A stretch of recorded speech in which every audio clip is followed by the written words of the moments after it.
Hey everybody, and welcome back to the FasCat podcast. I'm your host for today, Ben Delaney, here with FasCat coach Suzie Snyder. Do not worry, the big cat, Frank Overton, is not unwell. He's just resting his cheetah legs and his cheetah lungs. Today we are talking about perceived exertion. We at FasCat are big fans of using tools for training, but in some ways your body is the best tool that you have. So first of all, good morning, welcome, Suzie. How are you? And congratulations on winning your fifth National Xterra Championship. Thanks, Ben. Thanks for having me. It's good to be here. It's always good to talk training. Yeah, so we were just talking this morning about, I was looking at Suzie's bike because I'm a bike nerd and I was geeking out. She was walking me through, the different pieces and what you use when, and pointed out that yes, you've got a power meter on the bike, and yes, you've got a Wahoo bolt on there, but during the race, that was not what you were staring at. You were paying attention to other things. So what were you looking at besides numbers when you were racing? Sometimes it depends on the day and depends on the race. On Saturday specifically, I knew the course really well, so I didn't have to look at distance. I was looking at time a little bit more so to base my fueling. Yeah.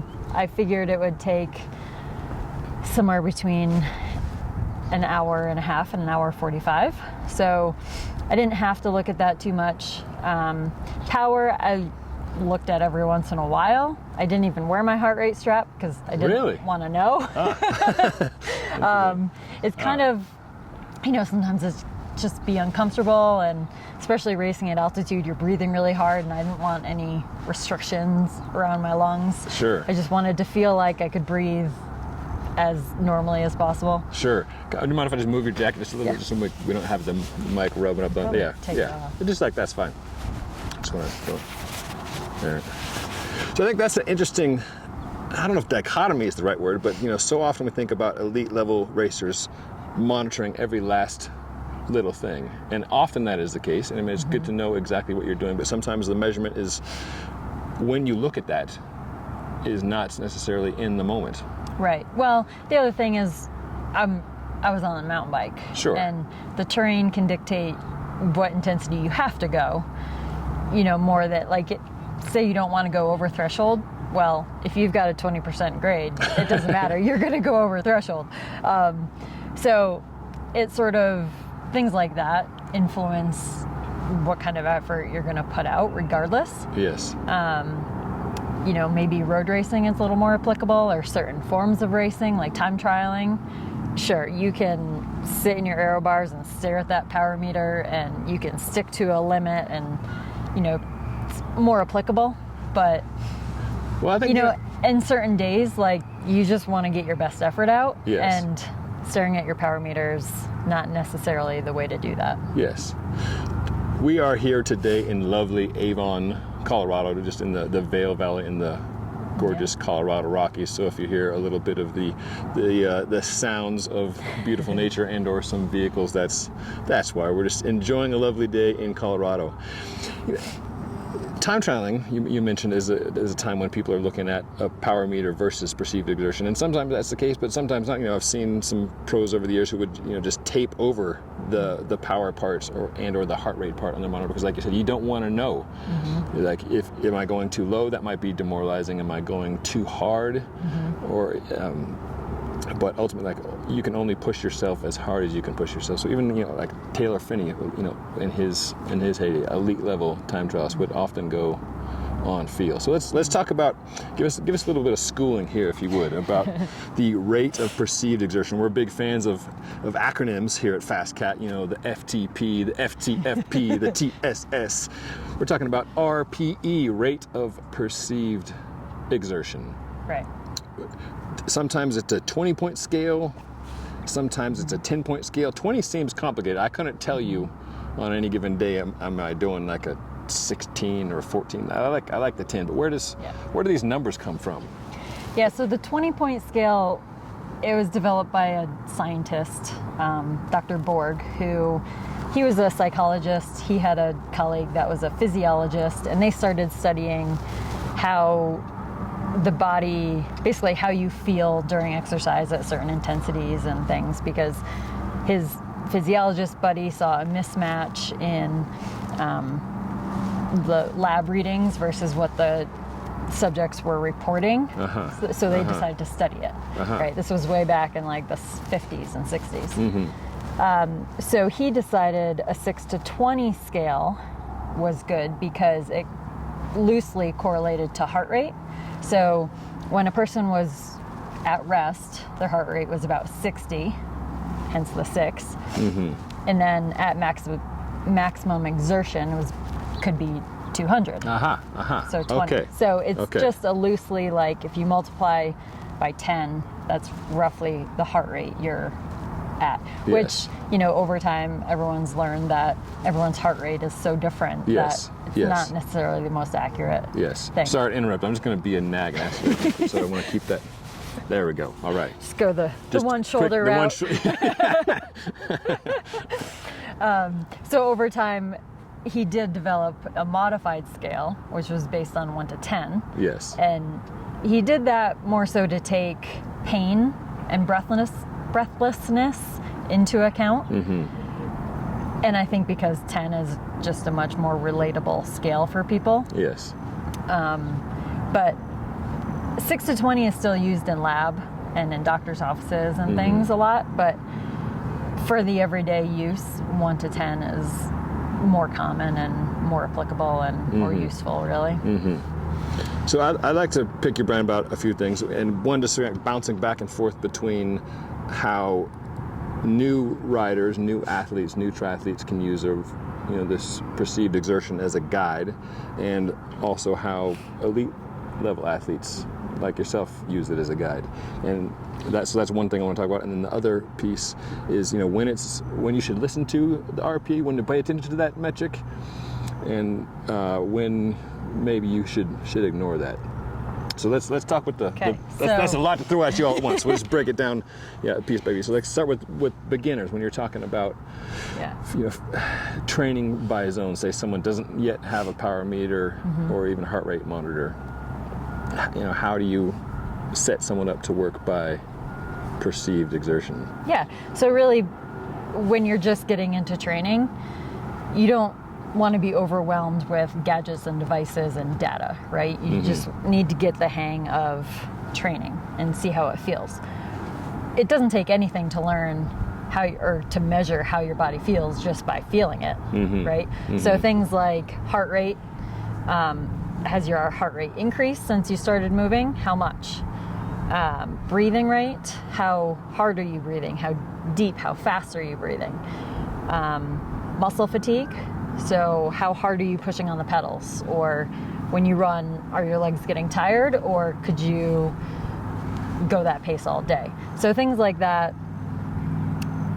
just weigh in on that decision of, on a scale of 1 to 10, how hard am I working? It's a very broad, general term. And it's really pretty easy after, a few runs, rides. So, you just check in with yourself. How hard do I feel like I'm working? And it's pretty intuitive. You don't need a lot of experience. You get better at judging more accurately the more you do it and the longer you train, but it's really pretty easy, and you generally do it in everyday life, even outside of training.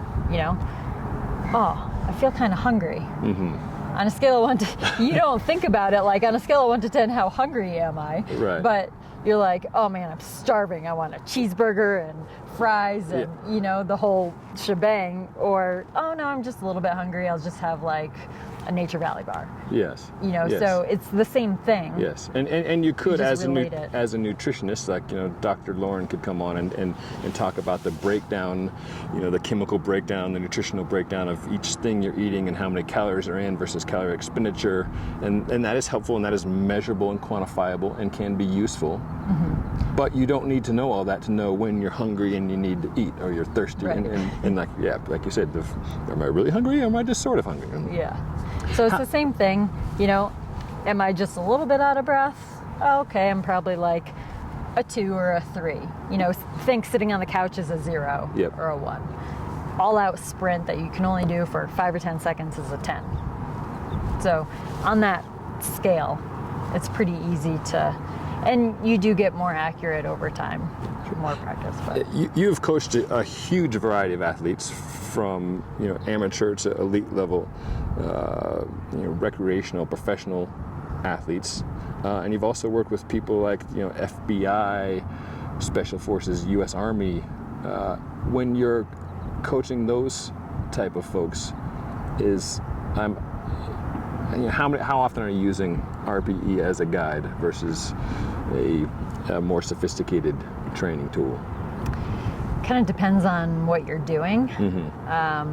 In the weight room, RPE is really useful because, lightweight, low RPE, all out 1 rep max, 10 RPE. So with the majority of people, I don't do 1 rep max and then program based on percentages because it's too risky to do a 1 rep max.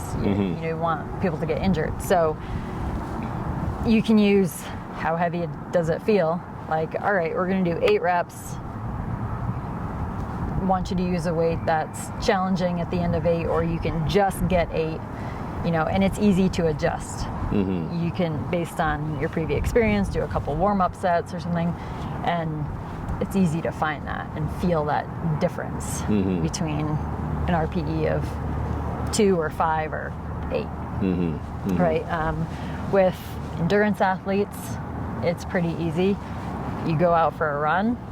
As you run faster, your heart rate comes up, you're breathing faster, you naturally feel like you're working harder.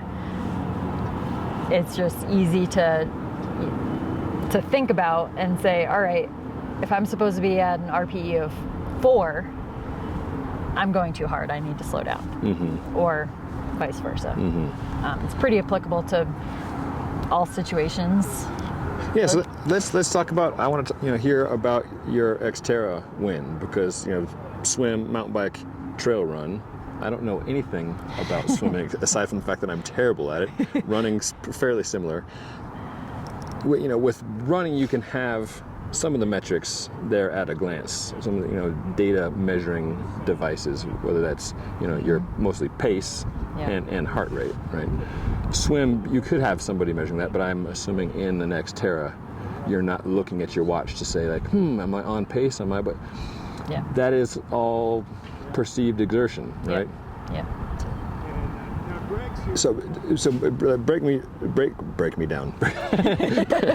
Break me down here. Yeah, break it down by what you're thinking and how you're in terms of pacing in each leg of the Xterra. So right in the water. So what for the swim, this is kind of a unique race and venue because it's at such high altitude. Right now we're at 7,400 feet. Yes. Swimming, you're naturally and the Xterra was restricted. nearby here. Yep, we Avon, swam in Colorado. this lake right here. Yes. And then rode up that mountain. Okay. So with swimming, you're naturally restricted on how often and how hard you can breathe because your face is in the water. This is one of my main issues with swimming. Yes. Yeah. So you have to pace yourself probably a little more conservatively in the swim at altitude specifically, because if you go anaerobic, you're host. Not going to be in a good place. Yeah.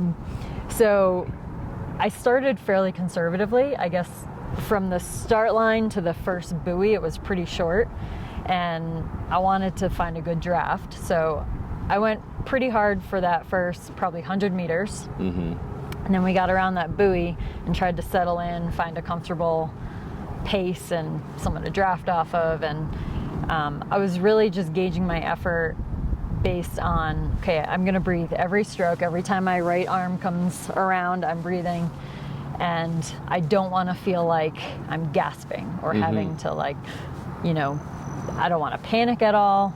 So in order to stay at that effort level, there's a lot of minute effort adjustments, right? You speed up a little, you slow down a little based on as soon as you start to feel a little bit of panic, slow down.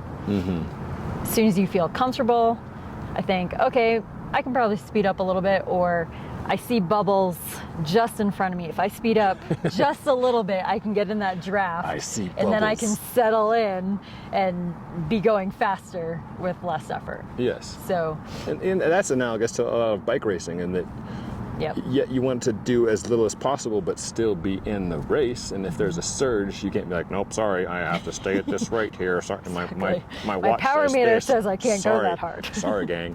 Yeah, that ain't gonna work. But Right. Similarly, yeah, if you blow up and you're done, game over. And Yeah. I think that's interesting how from newbie to world level. That's a lot of what it comes down to, is that feel. And the more you do it, the better you're able to listen to your body and understand that finely tuned tool. Like I'm sure you've got a great understanding of what your swim splits are at sea level and at elevation, so you could quantify all that and use that information for training. But in racing, you don't have it. It's not an option. It's your perception of, like, am I in the sweet spot? Am I? Yeah. So as you use it more in training, you learn to correlate. In training, you can use your heart rate, your power meter, all the tools that you have at your disposal. Yes.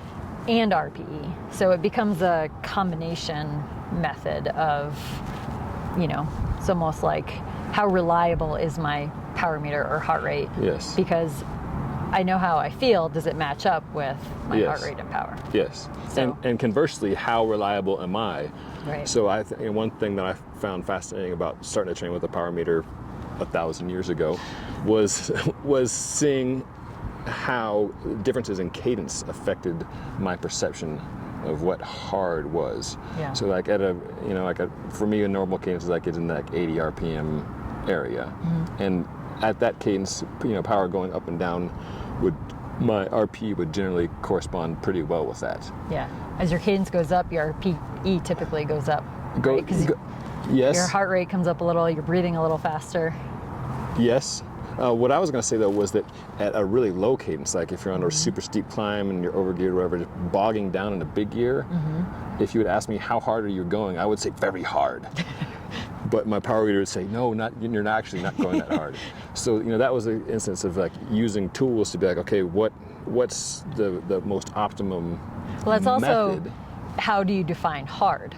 Is hard muscular force? Is hard high heart rate? Yes. Is it, there are different factors that combine to, come into certain words or definitions. Yes. Right. So. Yes. Good point. So there is that. Yeah. And then there are also factors that influence your RPE, like caffeine. Caffeine has been scientifically shown to reduce your RPE. Mm-hmm. So that's one big reason a lot of people use it in racing, because it makes you feel like you're not working as hard. You get a little artificial energy, basically. For the Xterra national champions, were you drinking coffee in the swim, on the run? Yep, throughout. Like this, just coffee in my bottles. Yep. Yeah, because everything in moderation, right?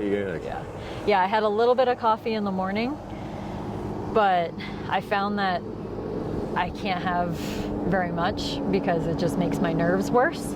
So, and the more nervous I get, the worse I perform. So I just have a little bit of coffee to kind of get that wake up, feeling. And then I don't have any until mid-race. I do take caffeine gels, so that probably about halfway through the bike, I had a caffeine gel.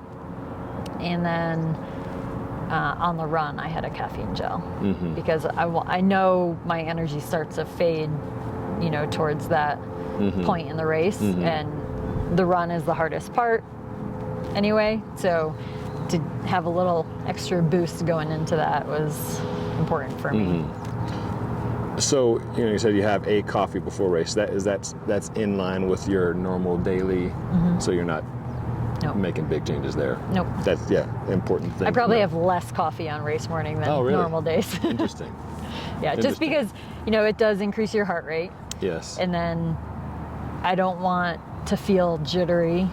I don't want my heart rate to be any higher than it's already going to be, because I'm, you're swimming at 7,400 feet and restricting your breathing, so your heart rate's going up, and now you're climbing over 3,000 feet up a mountain, so your heart rate's going, and it's, plus you have all the regular race adrenaline and nerves that increase your heart rate. So yeah, more coffee would be... moderate the caffeine just to keep all those factors in check. Yeah. So let's talk about the back end of the race, when you're starting to feel tired and when perhaps your RPE might be elevated compared to another metric that you may be looking at, like your power output or your run pace, or your heart rate. You know, we talk, Frank and other coaches, yourself and other coaches, like talking about how to do intervals well, and that you want to keep them all the same. Each interval should be the same. The inclination for a lot of beginners and even long-time people who are slow learners like myself is you'll do the first one way too hot because you're feeling great and off you go, and then by the middle you're feeling it, and by the last one you're dying and your power or your pace is just shot. So there it's helpful for many of us to have something besides RPE to keep us honest, so to speak, to keep it in check when you're frisky, and then stay up at pace or power towards the end. So back to your race, when you're on the run and you're feeling tired, are you still just going on feel? Like how do you adjust those two? Because I'm sure like you have a watch on for the run. You had normally nothing. But I didn't this time. That's crazy. I just wanted to go by feel, because just soul racing. Because it's a heart, just racing with heart. Like I just really wanted to have my best performance, just get out as much as I could. And this course, especially the run course, is 90% uphill. So as you know, late in the race, you're starting to feel tired, your RPE is up. Yes. Now you're running uphill at 8,000+ feet. RPE is going up constantly. If I were to look at my watch and see my pace, at times I was walking up switchbacks. When I was running, I was probably going 10-minute pace.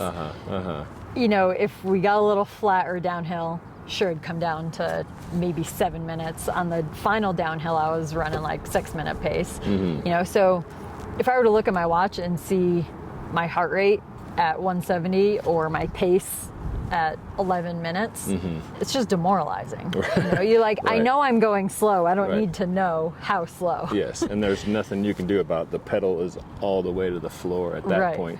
At that point, it's how hard can I go for 6 miles and not blow up, not cramp. You know, your quads start to tingle and say, you know what, I'm thinking about cramping. So, all right, I need to back off a little bit. Or, you know what, all I really need to think about right now is picking up my feet, because I'm going to trip on a route because my legs feel like lead. So it's, for me on Saturday, it was more about just moving my body forward at the best rate that I could at any given moment. Yeah, it's funny how even after years and years of very specific, highly scientific training, it still just comes down to the simple things. And like I think that's why even things like simple mantras can be very effective. Like I remember doing cyclocross, my buddy Matt Basoka, elite level guy, would just say things like fast feet, fast feet. You know, you don't need a scientific lecture at that point. Just keep moving your feet as fast as you can. Exactly. And sometimes you have to totally tune out that feeling, you know, that like, all right, I'm running on RPE, but I also have to tune it out because it hurts so bad that I don't want to think about how bad it hurts. So I need to actually tune that out and think more like positive mantras, or instructional mantras like fast feet, or just keep moving, or head up, eyes up, look forward, pick up your feet, things that aren't related to effort, because you've been going for 2.5 hours and it's just feeling really hard no matter how hard or slow I go. So, you have to change your mindset and sometimes think about it, sometimes not, So yeah, use your body like you would other tools like the heart rate monitor or power meter, like a time and a place, and sometimes, as Jens Voigt famously said, just shut up, legs. Shut up, legs.